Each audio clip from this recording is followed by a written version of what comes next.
नमस्कार दोस्तों, आप देख रहे हैं सिनेमा हॉल और मैं अजय ब्रह्मात्मज। आज सरदार का ग्रैंडसन का रिव्यू यह नेटफ्लिक्स पर स्ट्रीम हो रही है।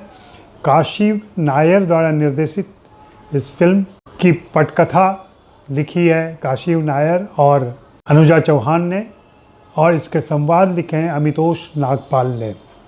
इस फिल्म पर आगे बात करने के पहले मैं चाहूँगा कि आप buy me a coffee link पर जाएं और मेरे साथ चलें, वहाँ एक कॉफ़ी खरीदें, 2 कॉफ़ी खरीदें मेरे लिए। सरदार का ग्रैंडसन, इतना अनअपीलिंग नाम फिल्म का टाइटल मुझे हाल फिलहाल में किसी और फिल्म का नहीं मिला। शायद इसके लेखकों के साथ दिक्कत रही होगी या इसके निर्माता निर्देशक के साथ दिक्कत रही होगी कि वे सही नाम समझ नहीं पा रहे होंगे कि क्या नाम रखा जाए।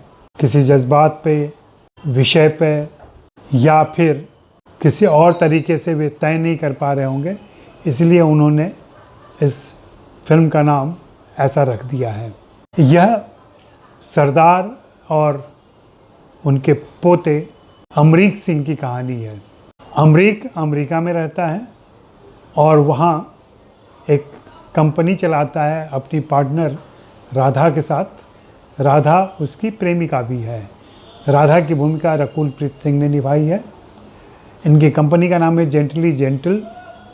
लेकिन अर्जुन कपूर के काम में हमेशा कोई ऐसी दिक्कत होती है जिसकी वजह से बनता हुआ काम भी बिगड़ जाता है।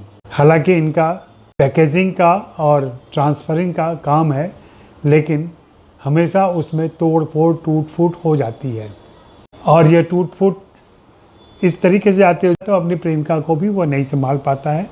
दोनों में टूट फूट हो जाती है, ब्रेकअप हो जाता है। इसी बीच अमरीक के पिताजी का फ़ोन आता है कि तेरी दादी की तबीयत बहुत ख़राब है, तू मिलने के लिए आ जा। दादी को एक ट्यूमर है जो लाइलाज हो चुका है और डॉक्टर ने अब सजेस्ट किया है कि अब आप इन्हें घर ले जाएं और इनकी अच्छी तरह से देखभाल करें और इनकी सारी आकांक्षाएं पूरी करें। संभवतः दादी के पास बहुत सारी संपत्ति है, तभी वह वसीयत का लोभ देती रहती है सबको कि जिससे वो खुश होंगी उसके नाम वसीयत में डाल देंगी। और इस लोभ में उनकी जो चैम्पियन कंपनी है साइकिल की, उसके वारिस बनने के लिए उनके 2 बेटे, एक पहले पति से और एक बाद के पति से, उन दोनों के बीच एक द्वंद्व सा चलता रहता है कि उनके बेटों को इसका वारिस बना दिया जाए। खैर, अमेरिका से अमरीक आता है और वह दादी का बहुत दुलारा है, प्यारा है। वह उनकी ख्वाहिशें पूरी करना चाहता है। तो दादी की एक बड़ी ख्वाहिश है, लाहौर में जो उनका घर छूट गया है वह उसे एक बार देख कर आएँ। अमरीक कोशिश करता है। पता चलता है कि दादी उसकी ब्लैक लिस्टेड है, उन्हें पाकिस्तान का वीज़ा नहीं मिल सकता। फिर कहीं से एक धुन सवार होती है अमरीक की। वह कहीं से खबर सुनता है कि पेड़ों को अपरूट करके मकानों को उनके नींव के साथ ट्रांसफ़र किया जा सकता है। तो उसे ख्याल आता है कि क्यों ना मैं जाऊं और दादी का घर लाहौर से लेकर के अमृतसर आ जाऊं। बहुत उम्दा ख्याल है, हालांकि फैंटेसी जैसी ये बात। खास करके आज के माहौल में जहां भारत पाकिस्तान के संबंध बिगड़े हुए हैं, वैसी स्थिति में वैसे में ये कल्पना करना और सोचना एक दुस्साहस का काम है। लेकिन उसका दिमाग थोड़ा खिसका हुआ है अमरीक का। बचपन में दादी ने ही गफलत में डाइनिंग टेबल से उसे नीचे गिरा दिया था, तभी से वह पूरी तरह से एडल्ट हो ही नहीं पाया है, और यही उसकी दिक्कत है। पाकिस्तान का पोर्शन जाहिर सी बात है मुंबई में ही शूट किया गया है और सेट बना के किया गया है, तो उसमें वो लाहौर की खासियत नहीं आ पाती है। लाहौर में जा चुका हूँ इसलिए मैं इस बात को कह रहा हूँ। और फिर जिस तरीके से सीन क्रिएट किए गए हैं लाहौर के, वे भी कुछ यूँ लगता है कि लाहौर किसी कस्बे से ज़्यादा नहीं है, जबकि सच्चाई ये है कि लाहौर पंजाब का एक विकसित शहर है और आज से नहीं, ये आज़ादी के पहले से है। इस पर मैं बाद में बात करूँगा। फ़िलहाल ये कि वह किसी प्रकार से उस घर को लाने में सफल होता है और फिर बाद की कहानी जो उम्मीद की जाती है वही होता है। इस फिल्म की कमियों की बात करें, जैसा कि मैंने पहले तो कहा कि टाइटल मुझे पसंद नहीं आया और बहुत ही अनाकर्षक शीर्षक है इसका। उसके बाद नीना गुप्ता को 90 साल की वृद्ध महिला दिखाया गया है।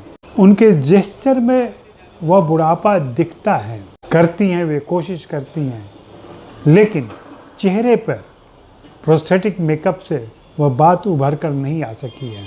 उनके चेहरे पर 90 साल की वृद्धा की झुर्रियां नहीं हैं, तो कहीं ना कहीं यह चूक हुई है। बाकी कलाकार, सहयोगी कलाकार नाम मात्र के लिए अपनी भूमिका अदा करते हैं और वे थोड़े कमज़ोर पड़े हैं, चाहे वो सोनी राजदान हो, चाहे वो कमलजीत हो, या बाकी दो भाई और उनका बेटा। हाँ, रकुल प्रीत सिंह ने जो छोटी सी भूमिका उनको मिली है उसे अच्छी तरीके से निभाया है और अमरीक ने अपने रोल के साथ न्याय किया है। जिस ढंग से उसे दिखाना था, एक अनगढ़, भुलक्कड़ और एमेच्योर किस्म का लड़का फिट होते हैं। एक अच्छे प्रेमाइस में जो पटकथा या कह लें कि कथा का विस्तार होना चाहिए था, अंदरूनी विस्तार, वह नहीं आ पाता है। गहराई में हम उतर नहीं पाते हैं।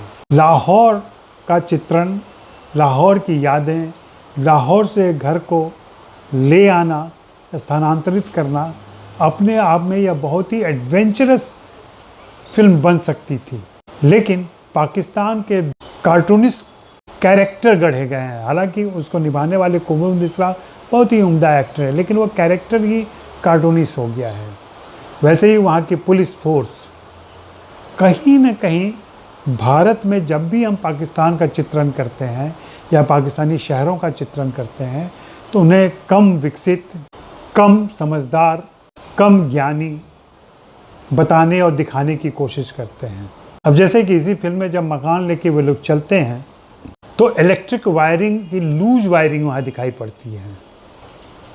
आज जबकि लाहौर में इलेक्ट्रिक की अंडरग्राउंड वायरिंग हो चुकी है, वहाँ पे इस तरीके की कल्पना करना मोबाइल के युग में, तो ये सारी चीज़ें हैं। या फिर जिस तरीके से अमरीक बड़ी आसानी से पाकिस्तानी हाई कमीशन में या हिंदुस्तान के हाई कमीशन में प्रवेश कर लेता है या हिंदुस्तान की सरकार उसके सपोर्ट के लिए तैयार हो जाती है, ये सब कुछ इतना मनगढ़ंत हो गया है कि कहानी एक खूबसूरत ख्वाब होने के बावजूद नकली लगती है और इसीलिए वह इमोशन जगा नहीं पाती। फिल्म अपने ध्येय में विफल हो गई है, सबके निजी प्रयास और कोशिशों के बावजूद। इस फिल्म को 2 स्टार में देना चाहूँगा और फिर से मैं आग्रह करूँगा कि आप please buy me a coffee link पर जाएं और मेरे लिए कॉफ़ी ख़रीदें, मेरे साथ रहें।